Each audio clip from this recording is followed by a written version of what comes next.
নমস্কার, আপনারা দেখছেন ডেইলি নিউজ রিপোর্ট। আমি দীপাঞ্জলি রয়। আজ আপনাদের জন্য নিয়ে এসেছি আজকের বিশেষ খবর।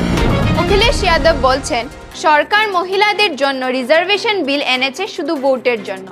উনি চাইছেন যাতে এই বিলে পিছিয়ে পড়া মহিলাদের এবং মুসলিম মহিলাদের জন্য আলাদা সিট থাকে। তার মতে এই কাস্ট সেন্সর ছাড়াই বিল করা ঠিক হবে না। নাসিকের টিসিএস অফিসে বড় ঝামেলা হয়েছে। কিছু এমপ্লয়ীদের উপর হ্যারাসমেন্ট আর ধর্ম পরিবর্তন করার চাপ দেওয়ার অপরাধ এসেছে। পুলিশ এসআইটি টিম দিয়ে তদন্ত করেছে আর কয়েকজনকে অ্যারেস্টও করা হয়েছে। টিসিএস সরকারভাবে তাদের সাসপেন্ড করেছে আর বাকি এমপ্লয়ীদের এখনো ওয়ার্ক ফ্রম হোম করতে বলা হয়েছে। নীতিশ কুমার বিহারের চিফ মিনিস্টার পদ থেকে রিজাইন করেছেন।